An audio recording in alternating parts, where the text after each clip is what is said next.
All right. Hello, everyone. We're going to look at the development of political parties and party systems and party ideology in America between the 1790s and the 1960s. I'm going to completely go off the cuff here. I have a few notes prepared in terms of political party development and its impact on U.S. society, religion, culture, and politics. In religion and the economy that I will look at and that we'll examine after we kind of go through the history of these political parties between the 1790s and the 1960s. Because again, you could memorize this timeline, to a T, but the memorization of these dates of these political parties is pretty much useless unless you can explain developments, transitions, changes over times, comparisons, causations from the timeline. That's what the DBQ is going to look at here. And honestly, the SAQ too, because with the SAQ, with that last sentence, the TEA, the analysis part, you have to talk about what this thing essentially ultimately led to in the future. All right. So to start us off here, let's start with political parties, looking at the revolutionary period. All right, this is really where they come to fruition, really where they come to be. We're going to start here with, let me do this in a different color. We're going to start in the 1790s. Actually, we're going to go We're going to go earlier. We're going to go pre-1790s. And if you're hearing a vibration, that's just my phone. Ignore that. Because the first party system is obviously the Federalists versus the Democratic Republicans, but that party system kind of stems from the Federalists versus the Anti-Federalists. And again, I'm kind of going to God's view this here, so we don't get lost in the weeds. Because on that day, on May 8th, you are not going to have, an hour and a half. You're not going to have 2 or 3 hours to write this beautiful history of political parties in America. You just got to kind of God's view it and talk about these transitions. So this Federalists versus the Anti-Federalists, the year for this, this is the late 1780s. All right, the late 1780s, because they are arguing. The question here is, what are they arguing about, and what's the debate over? Right, the debate between the Federalists and the Anti-Federalists here in this particular situation was simple. Should we ratify ratification of the Constitution, right? And what's important to understand with political parties is essentially what really separates these political parties, whether it was the 1790s or even today, what separates them is how political parties view the role of government. All right. So that's very important. I'm going to put a little star here for that. Maybe we'll do this in green. How do parties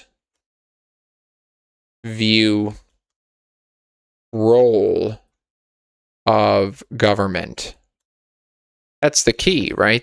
That's what we still argue about today.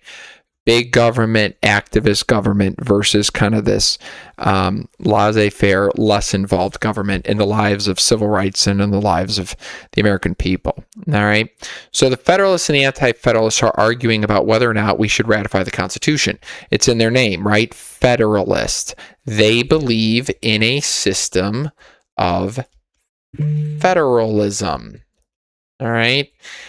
Federalism is not, Heimler always talks about this. It is not, the definition of federalism is not like strong central government.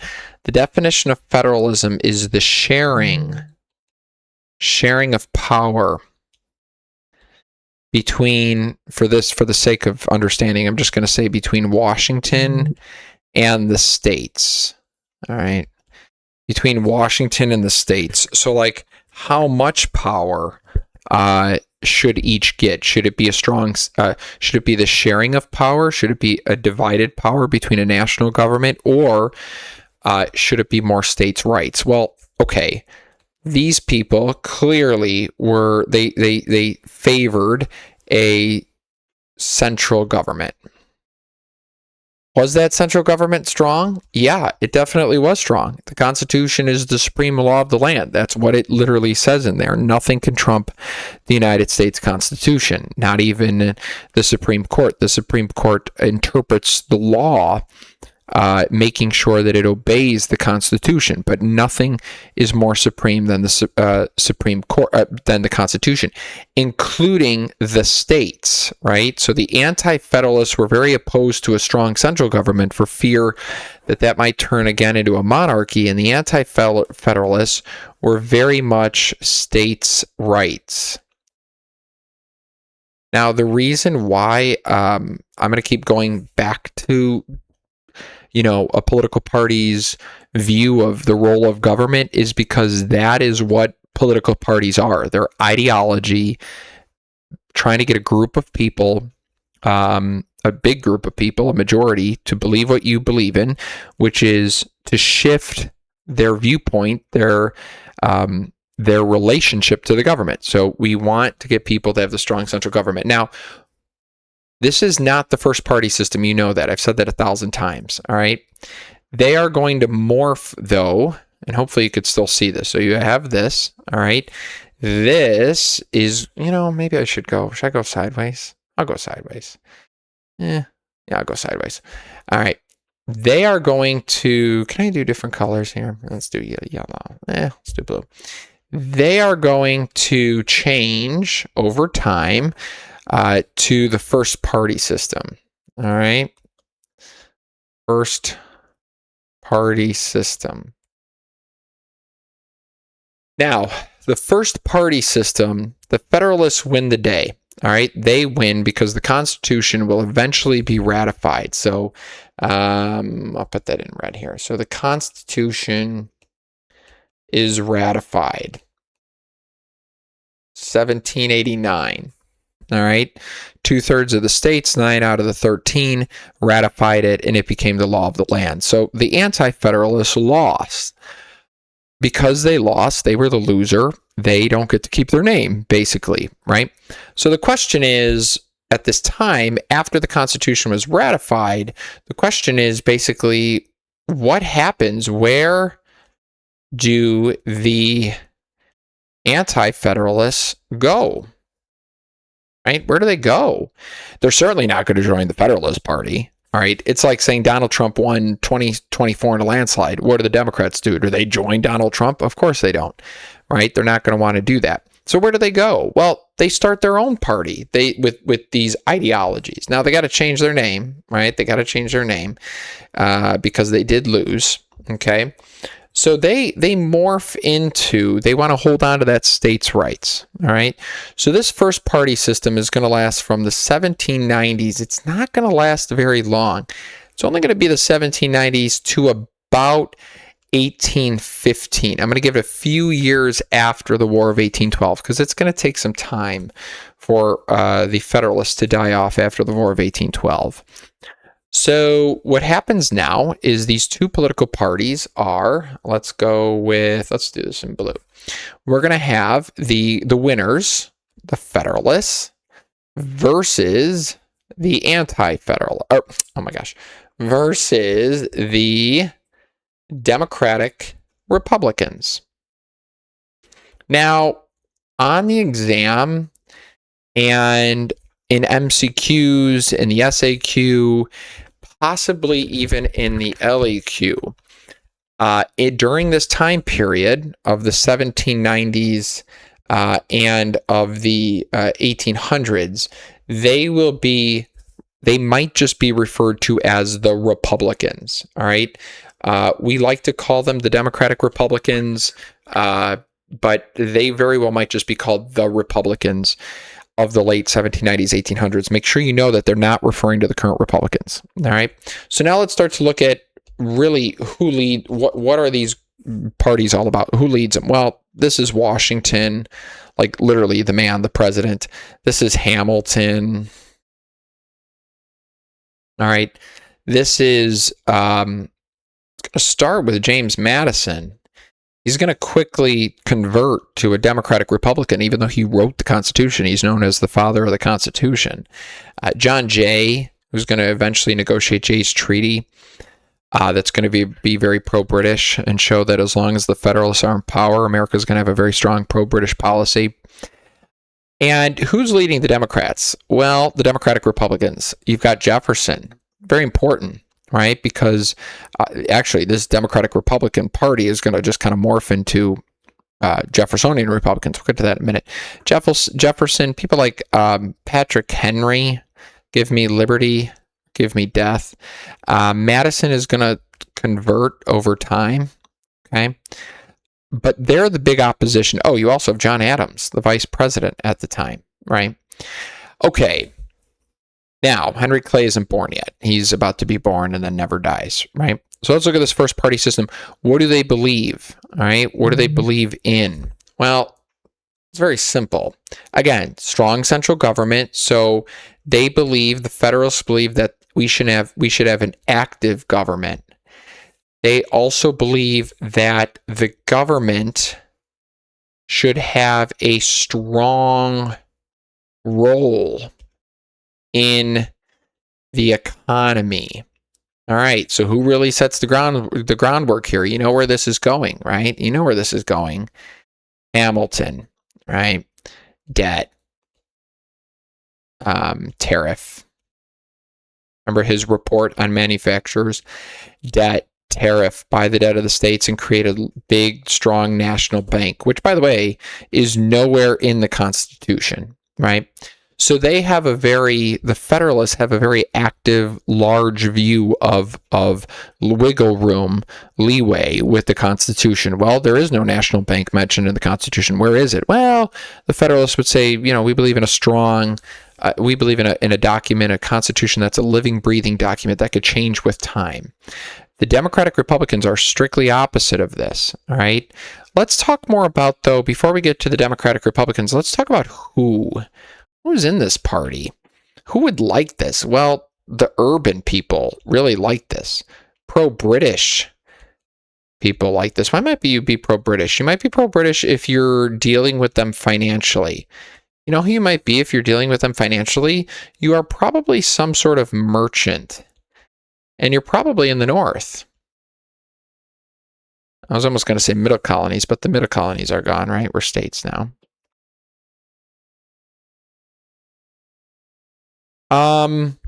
You are not a farmer.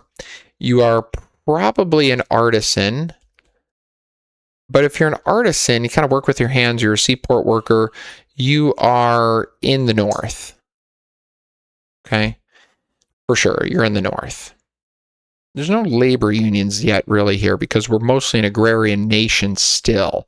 And I think this was part of the reason why the Federalists' time is not on the side of the Federalists, because we are an agrarian nation at the heart of who we are at this time. We're very agrarian. We're very agriculture.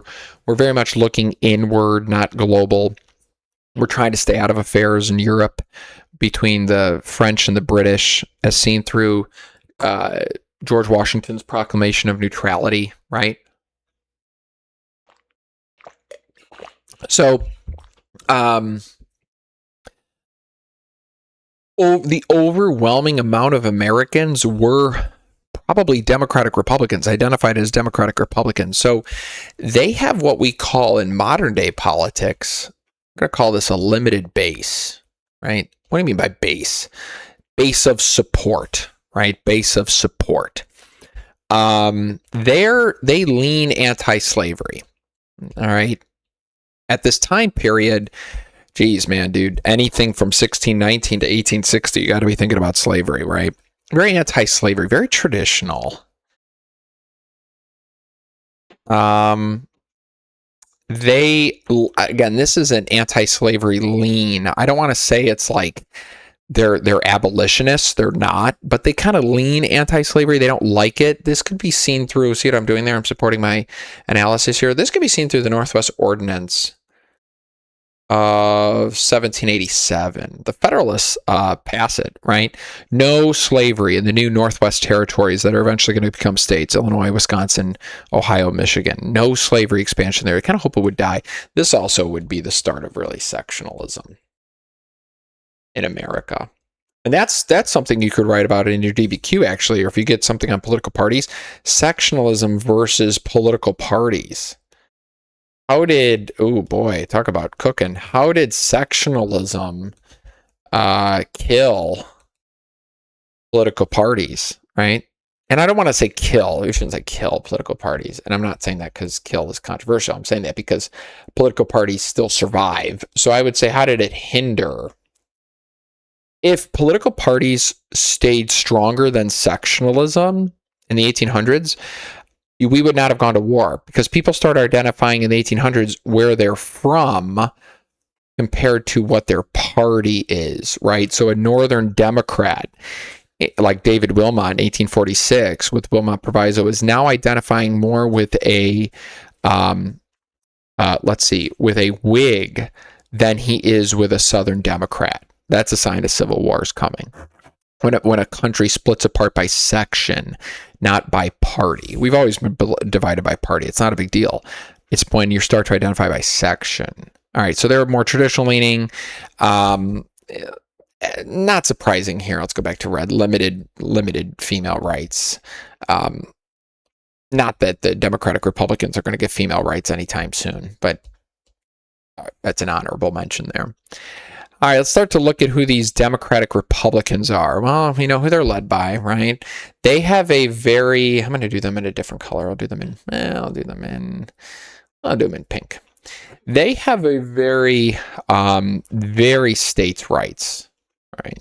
They believe that the right of the states kind of trumps the federal government. Pardon the pun there. All right, so the states, they also believe, can nullify, ooh, there's a word, the Congress. So to nullify something means to make void. So let's say that the Congress passed a law, and they did, and the president signed off on it. Remember what they were called? John Adams, 1798, Alien and Sedition Acts, right? The Alien and Sedition Acts. And what happens here with the Alien and Sedition Acts is, it increases the amount of time it takes for you to become a citizen. You can go to jail if you criticize the president. You know the specifics of that. But again, the most important thing with the Alien and Sedition Acts is it's a huge growth of government, right? Huge growth of government. Now, the Alien and Sedition Acts is passed by a Federalist Congress. It's given to the president. I don't know what that is right there. Given to the president to sign. John Adams happily signs it, obviously. And as a counter to this, right, what does Jefferson and Madison, by this point he's a Democratic Republican, where do they go? They go to the Kentucky, and I botched that spelling, but whatever. The Kentucky and Virginia Resolves. And the point of that is they go to Kentucky and, that looks really bad. They go to Kentucky and Virginia, to the state legislatures in Kentucky and in Virginia, and they say, hey, we don't like this Alien and Sedition Act. We believe it's illegal. So can you basically overturn the federal legislation, right? Can you overturn federal legislation? And nobody really knows what to do here because this has never really happened before. Who has the authority to interpret laws passed by Congress? Well, now we know it's the Supreme Court, but at the time we didn't know who. It's not that we didn't know, it's just that everything was new. And I mean, it says it in the Constitution. So judicial review, that's that concept of judicial review. That is a very big Federalist policy, very pro-Federalist policy, that the courts interpret the law. They judicially review, the judges review laws made by Congress and say if they're illegal or not. Well, the Democratic Republicans didn't like that. They believe the states should do that, right? Okay. So Marbury versus Madison.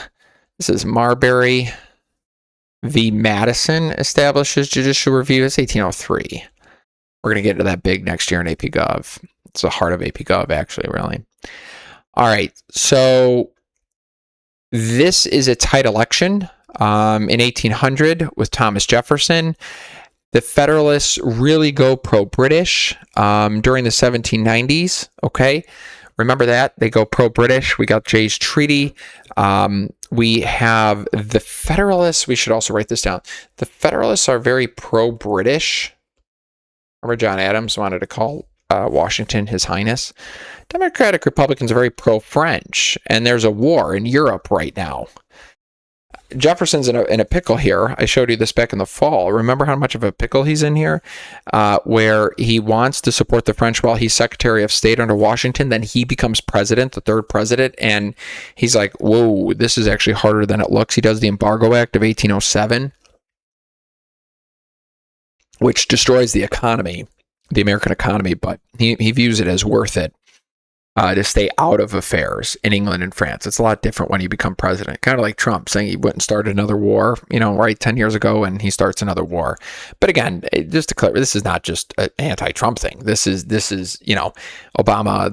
They've all done the same thing. Look at Obama. Obama was opposed to the Iraq war prior to becoming president, and then he gets more troops into Iraq when he becomes president, and Afghanistan, actually, for that matter.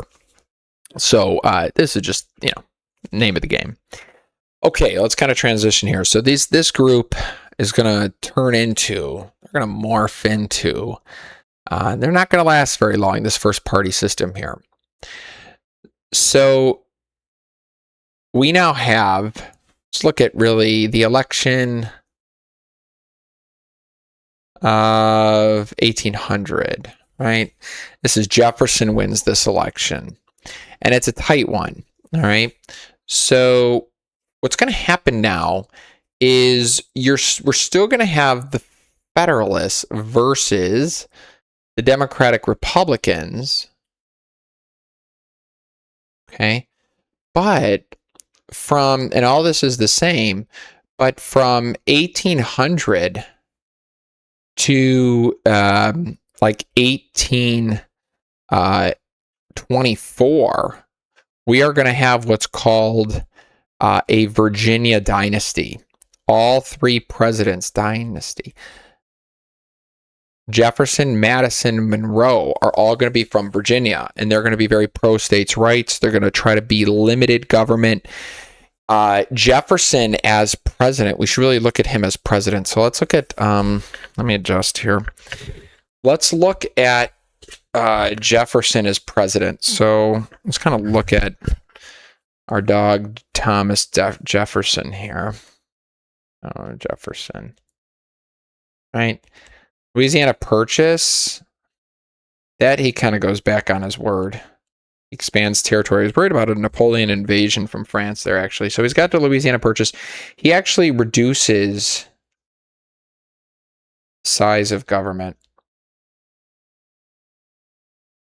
All right, he reduces the size of government significantly. He balances the budget. Now, he's going to tolerates the bank, just like Jackson did until the bank tried to kill him. So Jefferson's going to have to tolerate the bank. He's got no other choice. Why? The U.S. economy is too hooked on it, right? It's like a drug addict. You really can't get them off cold turkey. You kind of have to go slowly. So the U.S. economy is addicted to the national bank right now, and it's pretty much like it's very fragile. The U.S. economy at this point, just because it's new and kind of working out the federal system here. So it's like keeping a person alive on life support. You remove life support, it's a 50-50 shot whether or not they live. You remove the national bank and tariffs to protect northern businesses, which, yeah, they hurt the South, but you better be careful. Because you remove the national bank, you're going to send the economy into chaos, which you do see. That's seen in the Panic of 1837 with Martin Van Buren, called Martin Van Ruin. After Jackson kills the bank and he's out of office, Martin Van Buren has to pick up the pieces from the economic crisis of that.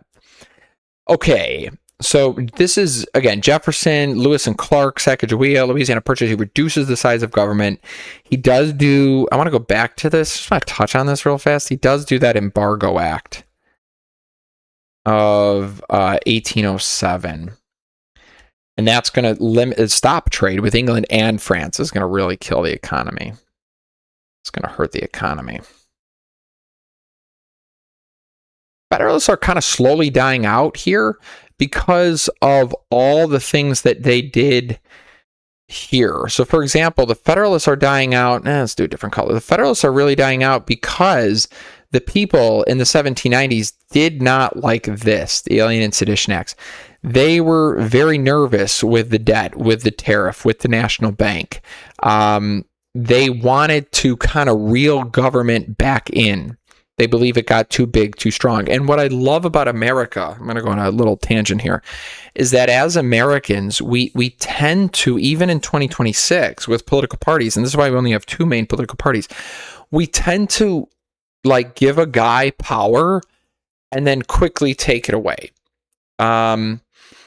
We look at the past several elections, right? Obama gets 2 terms, but he gets a Republican Congress in his second term to try to limit him. Donald Trump gets elected, he gets a Democratic Congress in his midterm election, then we elect Joe Biden, right? And then we don't like what Biden does. We get back Trump, and now we don't like what Trump does. Kind probably going to get a Democrat. So Americans tend to like, there's a real pattern there. We tend to kind of, when power is given too much to one particular man, president, or group or party, we tend to try to give it back to the other party to try to even out the balance of power. The only time we really didn't see that happen was FDR. Even in the late 1890s in the Gilded Age, it was a lot of Republican presidents, but they were tight elections, very tight elections. Even a couple of Democrats snuck in there. So we tend to give power back and forth, but really with FDR, electing him from 32 to 45. But again, that was under unique circumstances. Okay, this is now going to shift. So we've got the Federalists versus the Democratic Republicans. Let's go to, go back to blue here. So we've got Jefferson. Then we're going to have this big event. We got Jefferson, then we got James Madison. War of 1812 was actually also known as Mr. Madison's War. Madison's obviously a Democratic Republican. He is a states' rights kind of guy, although he's the father of the Constitution. Starts as a Federalist and transitions over into a Democratic Republican because he was fearful of the amount of power that the Federalists were abusing, he believed, with the Constitution. It comes down to their viewpoint of the Constitution, right? So the Federalists believe that the Constitution should be a living, breathing document. So as to interpret it widely. So if it's not directly in there, like the National Bank, that's okay. We're still going to do it because it's for the best of the nation. Whereas a Democratic Republican would have a stricter interpretation of it and say, well, it's not actually in there, so it's illegal, right? And we should focus more on power, trying to transition power back to the states. All right, let's look at James Madison here. James Madison. Big thing Madison does here, the real big kahuna, for lack of a better term, is this war of 1812. Now, I'm not going to get into it too much, right? It's an Western war with Eastern labels, all right? It's about impressment, our soldiers getting imprisoned, our sailors in England by the British. This is a war about national pride. I mean, Americans got a little greedy there, all right? We just won a war, a revolution in 1776. In 1782, we win it. or 81 at Yorktown. And like, 30 years later, we're ready for another one. This time we don't have really the French help us.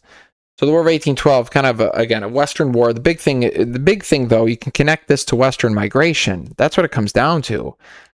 Our book talks about this, how you have these Western war hawks like Henry Clay.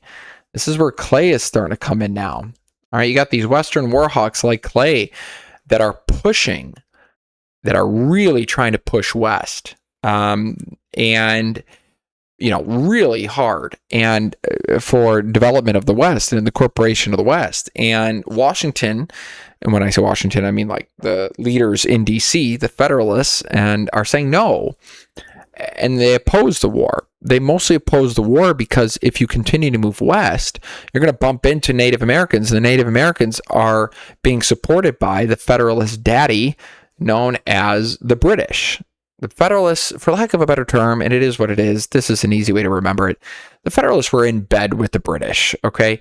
They were tied with the British, but why? Why? I'll tell you why right now. They were tied to the British because it was an economic tie. It was an economic tie. All right? They were economically tied to the crown.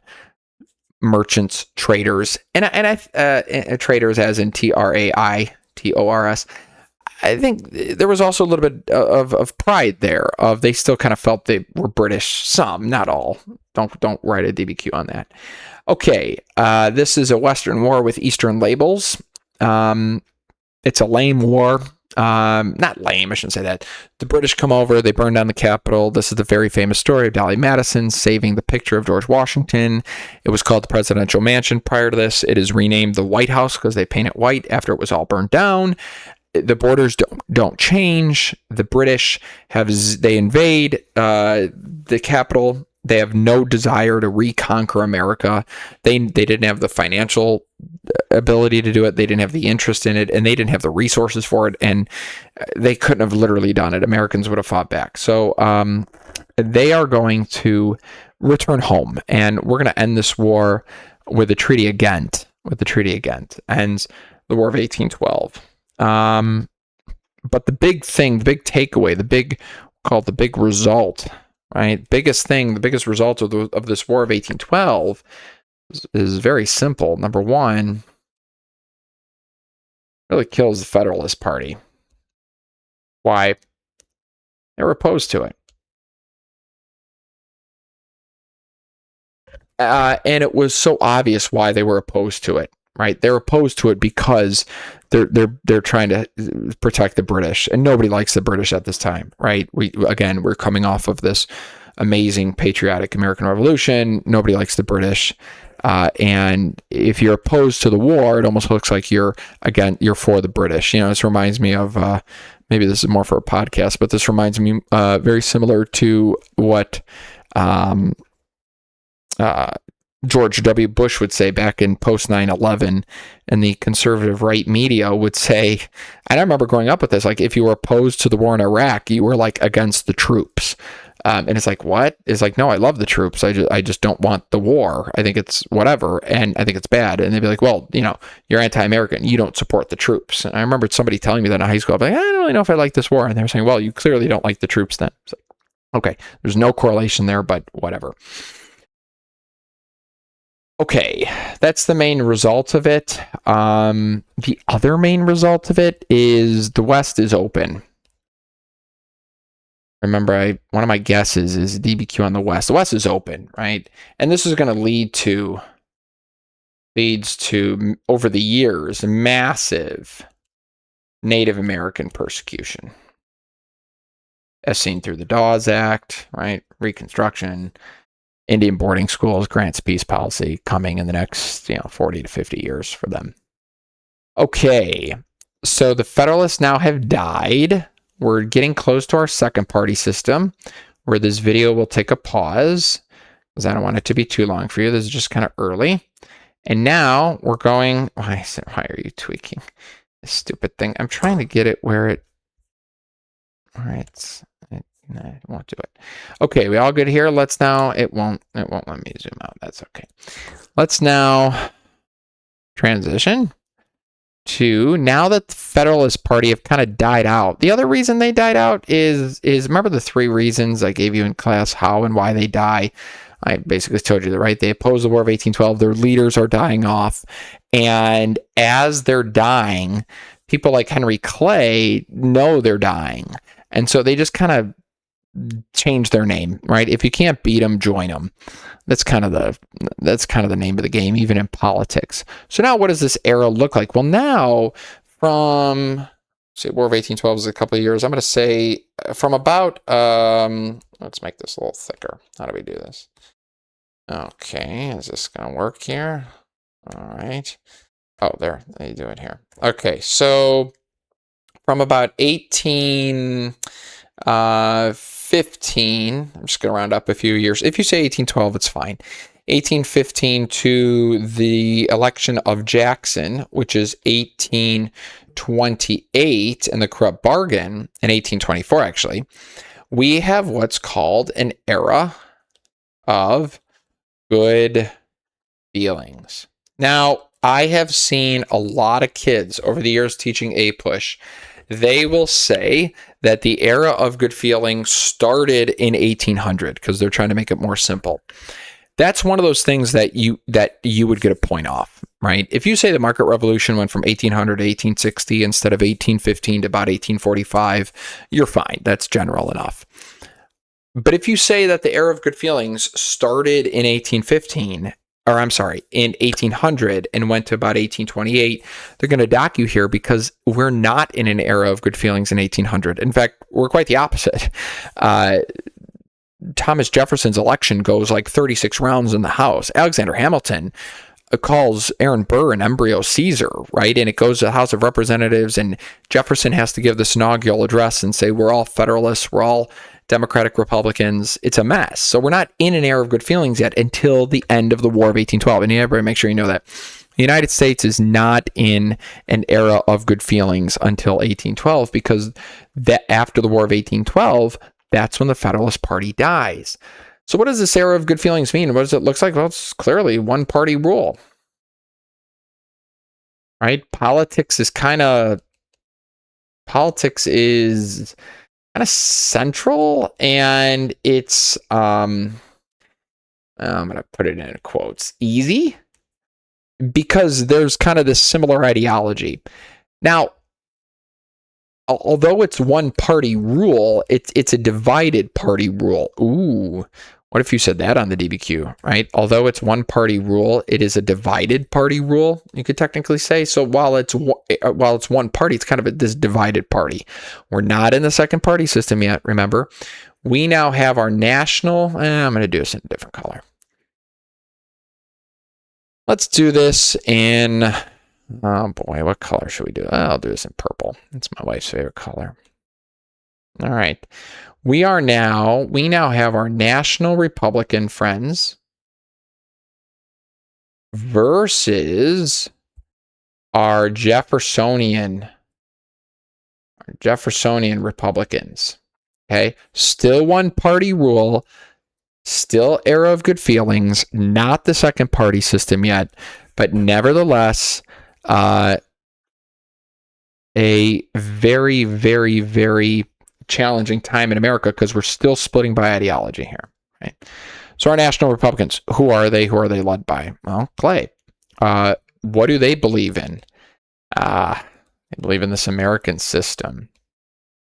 Now, the American system is the baby, the child, the offspring of Hamilton's vision for America.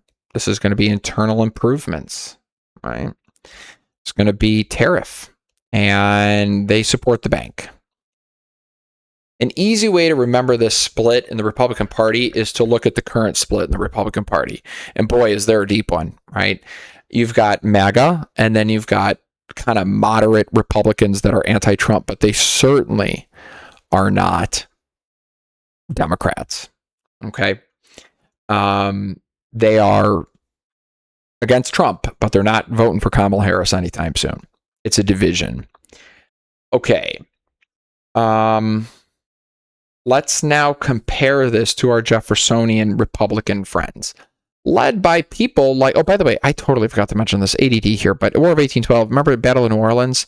That's where Andrew Jackson is going to become very famous. All right. Actually, the war is over by then, and they still fight it because news travels slow. Okay, they're led by people like Jackson.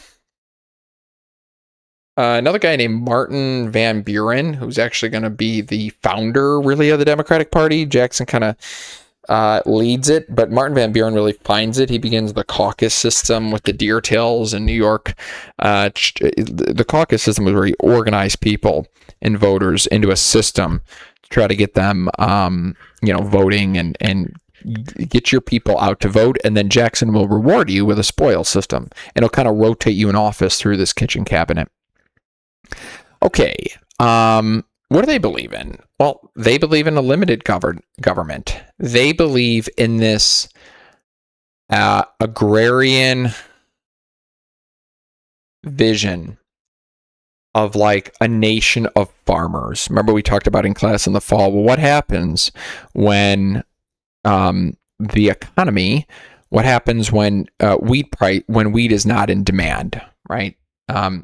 And you want to be an agrarian vision of kind of this nation of yeomen, they've called themselves, but what the heck? That's going to contradict with slavery, is it not? How are you going to be a nation of yeomen if you're dealing with slavery? They were pro-slavery. They were states' rights. And again, when we say states' rights, it's a dog whistle for slavery at this time. Okay. I want to incorporate real fast here. I want to incorporate because it's really important and it deserves a mention here. You got to look at the context of what's happening, what else is happening at this time in U.S. history. Well, something really big is happening right now in U.S. history at this time, and that is the market revolution. And so the market revolution is greatly affecting political parties, right? So the thing you're going to have to write about, thing you could write about here is, and I don't know why it's not letting me zoom out. View. Yeah, let's see. Whoa, that's way too much. Maybe 120. Whoa, way too much. What's happening here? Why is it? Okay, there we go. Just go to fit. Oh, that's nice. That's really nice. Okay, so the market revolution is happening here. All right. So how is the market revolution affecting this ideology of government? I almost said parties, but it's still one party. How is it affecting it? Well, number one, at the heart of the market revolution is cotton, right? The cotton complex, and then transportation. Well, Henry Clay wants to do internal improvements really badly here. He wants to do internal improvements to improve transportation and to get those Western goods to Eastern markets, right? So the other thing with a market revolution, though, is what's happening simultaneously here is we're in a second great awakening. All right, this is really important because the second great awakening is all about temperance, which basically means you're sober. This benevolent empire. But now, how does the second great awakening relate to the economy? Well, in order to get into a strong middle class, you needed to be temperate. And you would take things like the Cold Water Pledge, right? I promise as a man to lead my family and not cheat on my wife and not be sober and a gambling alcoholic. So the second great awakening, what you can say during this time period, because it happens during this time period, it goes all the way up pretty much to the Civil War, bleeds into it a little bit, and then it dies off. But what you could say with the second great awakening is that it directly had a direct effect here on the National and Jeffersonian Republicans, because what the Second Great Awakening did is it influenced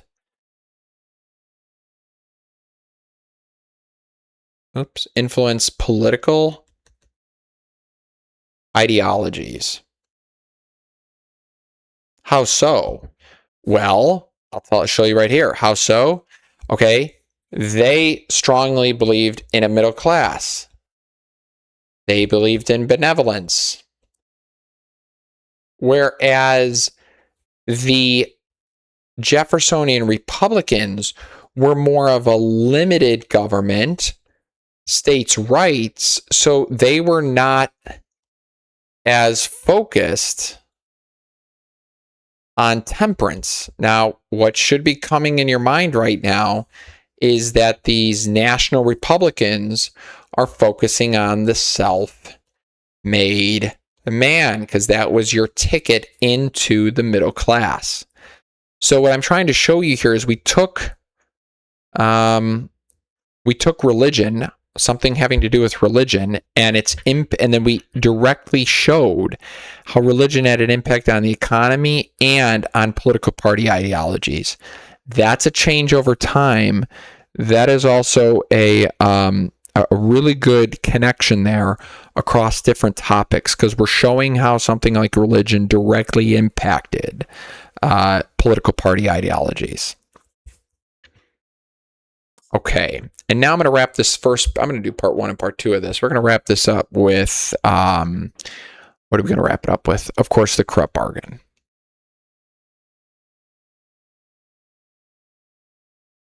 (1824), got John Quincy Adams. 5 men run for president. They split the vote.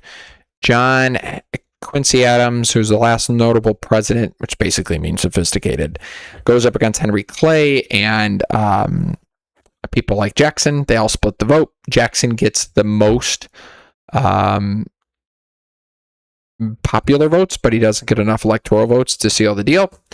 John Quincy Adams isn't even close. Henry Clay runs as well. John Quincy Adams says, hey, drop out. He's the Speaker of the House, by the way, at this time. Henry Clay is. So he says, go, because if nobody wins, it goes to the House of Representatives. We don't have another election. It just goes to the House. So he says, rig it in my favor, and I'll make you the Secretary of State, which is a stepping stone to president, right? John Quincy Adams, Americans see right through this. John Quincy Adams will win the election, basically a congressional certification of it, not really the will of the people. Jackson says, I will see you in 4 years. And what Jackson does in those 4 years in 1828, crazy to think we're almost 200 years past it. That's nuts. Actually, it's been over 200. It's been, 202 years since the corrupt bargain. Amazing. And we still have the same stuff in politics. It's quite incredible. That's why I love history. It really does repeat itself. We have this corrupt bargain. We have this okay, so Jackson comes back with the Democrats. He calls himself a Democrat, also known as the Party of the Democracy. But I need you to draw a little star that it's really Martin Van Buren who's the mastermind. He is the organizer. He organizes this Democratic Party. How does he do it? Well, he creates, like I said, these caucuses where groups of different people vote together under one political ideology. He's from New York, and he's going to be the future VP under Jackson. Jackson will bring him with him. And then Martin Van Buren, as the organizer of this, will promise a spoil system. Get him elected, get Jackson elected, we'll give you a job. And then what we're going to do to keep having our loyal allies in office next to us is we're going to have what's called a kitchen cabinet. We're going to rotate men in and out of office quickly so we can get people loyal to us, and they can stay loyal to us. Okay. Let's go now. Zoom to 100. Okay, I don't want that now. Fit. Okay, so I am going to pause there because now we're going to go into a second party system. I'm going to pause there. And kind of look here again. You feel free to go back, whatever, redo the video, relook at the video. But this is the birth of this party system here.